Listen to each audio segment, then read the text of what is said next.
Hello friends, good morning.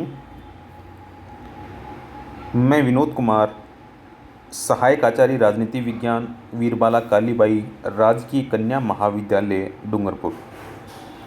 मित्रों, आज की इस वीडियो में हम BA part second political science के प्रथम पेपर में संयुक्त राज्य अमेरिका के संविधान की विशेषताओं पर प्रकाश डालेंगे। दोस्तों, अमेरिका का जो संविधान है, उस संविधान का निर्माण 1787 के फिलाडेल्फिया सम्मेलन के अंतर्गत किया गया और इस सम्मेलन की अध्यक्षता जॉर्ज वाशिंगटन ने की। अमेरिका का संविधान 1789 में लागू किया गया। आइए हम चर्चा करते हैं अमेरिका के संविधान की प्रमुख विशेषताओं की। दोस्तों, अमेरिका के संविधान की पहली विशेषता है निर्मित और लिखित संविधान। दोस्तों, संयुक्त राज्य अमेरिका के संविधान का निर्माण 1787 ईस्वी के फिलाडेल्फिया सम्मेलन के अंतर्गत किया गया और यह आधुनिक विश्व का पहला लिखित संविधान है। संविधान की अधिकांश धाराएं और उसका मूल ढांचा लिपिबद्ध है। तो आपको ध्यान रखना है कि अमेरिका का जो संविधान है वो कब लागू हुआ? 1789। और कौन से सम्मेलन के अंतर्गत इसका निर्माण हुआ? फिलाडेल्फिया सम्मेलन के अंतर्गत। आपसे पूछा जा सकता है फिलाडेल्फिया सम्मेलन की अध्यक्षता किसने की थी? George Washington. इसकी दूसरी विशेषता है सर्वाधिक संक्षिप्त संविधान।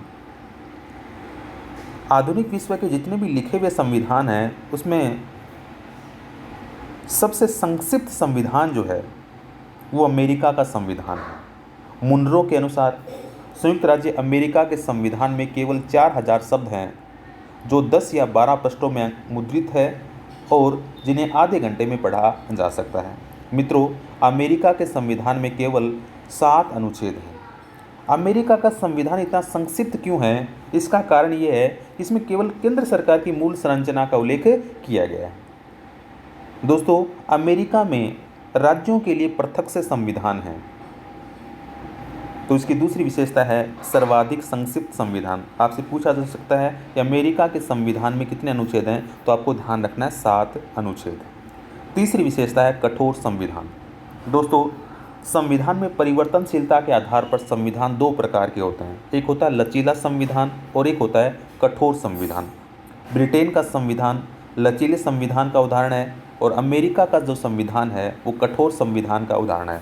अर्थात अमेरिका की कांग्रेस जो है वो जिस प्रकार सामान्य कानूनों का निर्माण करती है उसी प्रोसेस के आधार पर वह संविधान में संशोधन नहीं कर सकती। अर्थात इसके लिए अलग प्रोसेस को अपनाना पड़ता है। अमेरिका में संविधान में संशोधन की प्रक्रिया के 2 चरण हैं। पहला चरण है संशोधन की प्रस्तावना और दूसरा चरण है संशोधन का अनुसमर्थन या उसकी पुष्टि। दोस्तों,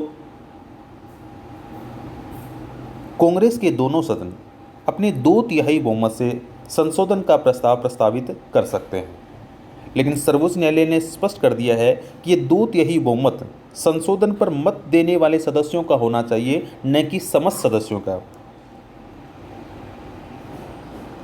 दोस्तों, इस प्रस्ताव की संघ के 3/4 राज्यों के विधानमंडल द्वारा पुष्टि होनी चाहिए, अन्यथा संविधान में संशोधन नहीं किया जा सकता।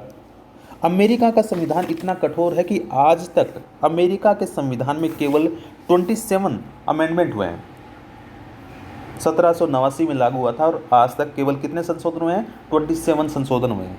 इससे अंदाजा लगता है कि अमेरिका का संविधान कितना कठोर संविधान है। तो पहली विशेषता आपने पढ़ी निर्मित व लिखित संविधान, दूसरी आपने पढ़ी सर्वाधिक संक्षिप्त संविधान और तीसरी आपने पढ़ी कठोर संविधान। इसकी चौथी विशेषता है संविधान की सर्वोच्चता। दोस्तों, जैसे ब्रिटेन में संसद की सर्वोच्चता को अपनाया गया है, डी लोम्ब का कथन आपको याद होगा कि डी लोम्ब ने कहा था कि ब्रिटेन की संसद सब कुछ कर सकती है, केवल स्त्री को पुरुष व पुरुष को स्त्री नहीं बना सकती। अमेरिका में संसद की सर्वोच्चता की बजाय संविधान की सर्वोच्चता को अपनाया गया है। राष्ट्रपति, कांग्रेस, सर्वोच्च न्यायालय तथा संघ की इकाइयाँ सब इसके अधीन हैं और किसी के भी द्वारा इसका उल्लंघन नहीं किया जा सकता है। इसकी अगली विशेषता है गणतंत्र की स्थापना। मित्रों, अमेरिका में गणतंत्र की स्थापना की गई है। इसका तात्पर्य यह है कि अमेरिका का जो राष्ट्राध्यक्ष है या संयुक्त राज्य अमेरिका के संघ का जो अध्यक्ष है, राष्ट्रपति, वो उत्तराधिकार के आधार पर अपना पद ग्रहण नहीं करता है, अपितु वो अप्रत्यक्ष रूप से जनता द्वारा चुना जाता है। अमेरिका में राष्ट्रपति जनता द्वारा निर्वाचित निर्वाचक मंडल के सदस्यों द्वारा चुना जाता है। अमेरिका में न केवल संघ में वन इकाइयों अर्थात राज्यों में भी गणतंत्र की स्थापना की गई है। अगली विशेषता है संघात्मक शासन की स्थापना। मित्रों, केंद्र और राज्य के संबंधों के आधार पर दो प्रकार की शासन व्यवस्थाएं होती हैं। एक होती है एकात्मक और एक होती है संघात्मक। अमेरिका में संघात्मक शासन व्यवस्था को अपनाया गया है और अमेरिका को संघात्मक शासन का जनक भी कहा जाता है। अमेरिकी संघ में प्रारंभ में 13 इकाइयाँ थी, लेकिन वर्तमान में अमेरिकी संघ में 50 इकाइयाँ या राज्य हैं। संघात्मक शासन की कुछ विशेषताएं होती हैं, जैसे वहाँ शक्तियों का विभाजन देखने को मिलता है, वहाँ लिखित और सर्वोच्च संविधान होता है, वहाँ कठोर संविधान होता है, वहाँ स्वतंत्र न्यायपालिका का प्रावधान होता है। ये सारी विशेषताएं हमें अमेरिका में भी देखने को मिलती हैं। तो अमेरिका का शासन कैसा है? संघात्मक शासन है। वहाँ संघ और राज्यों के मध्य शक्तियों का विभाजन किया गया है। दोस्तों, आपको याद रखना है कि अमेरिका में अवशिष्ट शक्तियाँ जो हैं वो राज्यों को सौंपी गई हैं। अगली विशेषता है न्यायिक सर्वोच्चता। दोस्तों, सभी संघात्मक राज्यों में सर्वोच्च न्यायालय की व्यवस्था की गई है, जिसका कार्य संविधान की व्याख्या एवं रक्षा करना होता है। जहां अमेरिका में न्यायिक सर्वोच्चता को अपनाया गया है, वहीं ब्रिटेन में मैंने आपको पहले बताया कि संसद की सर्वोच्चता को अपनाया गया है। न्यायिक सर्वोच्चता का तात्पर्य यह है कि सर्वोच्च न्यायालय संविधान का उल्लंघन करने वाले कांग्रेस के कानूनों को अवैध घोषित कर सकता है।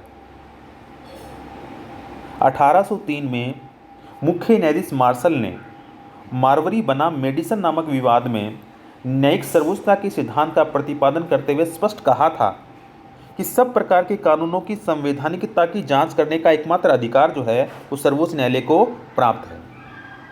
तो मित्रों, आपको ध्यान रखना है कि अमेरिका में न्यायिक सर्वोच्चता को अपनाया गया है। अगली इसकी विशेषता है अध्यक्षात्मक शासन की व्यवस्था। दोस्तों, कार्यपालिका और व्यवस्थापिका के संबंधों के आधार पर शासन व्यवस्थाएं दो प्रकार की होती हैं। एक होता है संसदात्मक शासन व्यवस्था और एक होती है अध्यक्षात्मक शासन व्यवस्था। ब्रिटेन में संसदात्मक शासन व्यवस्था को अपनाया गया है, जबकि अमेरिका में अध्यक्षात्मक शासन व्यवस्था को अपनाया गया है। जहां भी अध्यक्षात्मक शासन व्यवस्था पाई जाती है, वहां कार्यपालिका और व्यवस्थापिका में घनिष्ठ संबंध नहीं पाया जाता है। अर्थात जैसे अमेरिका में कार्यपालिका जो है वो व्यवस्थापिका के प्रति उत्तरदायी नहीं होती। अर्थात अमेरिका का जो राष्ट्रपति है, उस राष्ट्रपति को वहाँ की व्यवस्थापिका अर्थात कांग्रेस जो है वो अविश्वास प्रस्ताव के द्वारा नहीं हटा सकती। अमेरिका के राष्ट्रपति को केवल महाभियोग के द्वारा ही हटाया जा सकता है।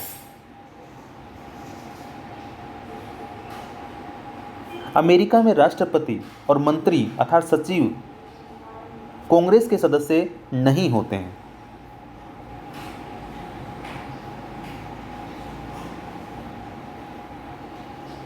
जहाँ भी अध्यक्षात्मक शासन व्यवस्था पाई जाती है वहाँ कार्यपालिका का कार्यकाल निश्चित होता है और वह अपनी नीति तथा कार्यों के लिए व्यवस्थापिका के प्रति उत्तरदायी नहीं होती है।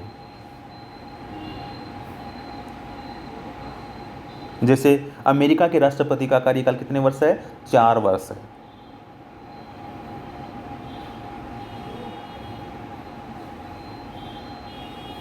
और कांग्रेस उसे अविश्वास प्रस्ताव के आधार पर नहीं हटा सकती। तो आपको ध्यान रखना है कि अमेरिका में कैसी शासन व्यवस्था है? अध्यक्षात्मक शासन व्यवस्था पाई जाती है। अगली विशेषता है मौलिक अधिकारों की व्यवस्था। दोस्तों, अमेरिका का जो मूल संविधान था उस संविधान में मौलिक अधिकारों की व्यवस्था नहीं की गई थी, लेकिन प्रथम 10 संविधान संशोधनों द्वारा अमेरिका के संविधान में मौलिक अधिकारों को स्थान दिया गया। तो आपको ध्यान रखना है कि अमेरिका के संविधान में मौलिक अधिकारों का प्रावधान भी किया गया है।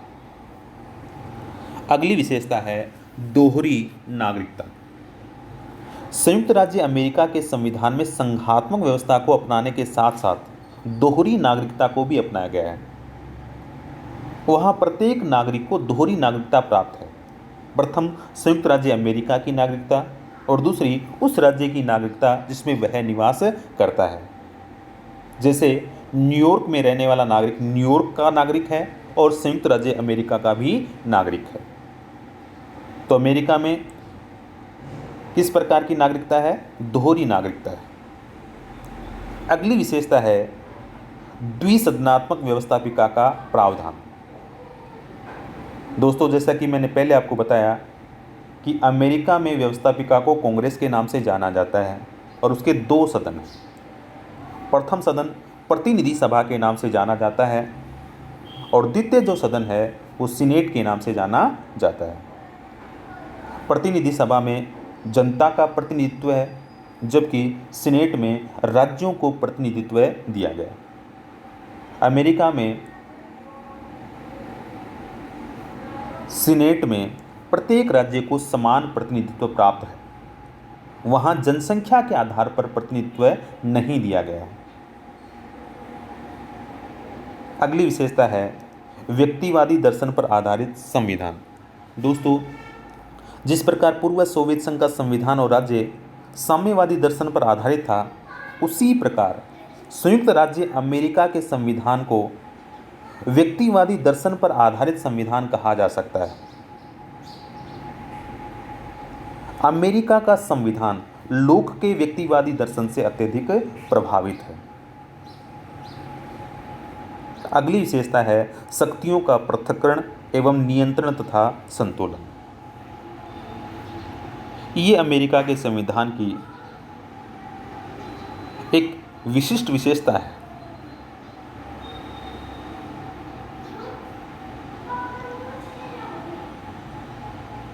दोस्तों, शक्तियों का पृथक्करण एवं नियंत्रण तथा संतुलन BA part second political science के प्रथम पेपर में एक अलग से टॉपिक भी है अमेरिका संविधान के अंतर्गत। वहाँ इसकी चर्चा हम विस्तृत रूप से करें। तो आज इस टॉपिक में हमने अमेरिकी संविधान की प्रमुख विशेषताओं की चर्चा की है जो एग्जाम में हमसे पूछी जा सकती है। तो इन विशेषताओं को अपने को ध्यान में रखना है।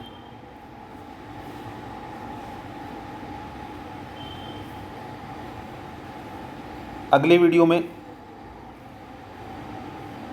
एक नए टॉपिक के साथ फिर मिलेंगे। तब तक के लिए जय हिंद, जय भारत।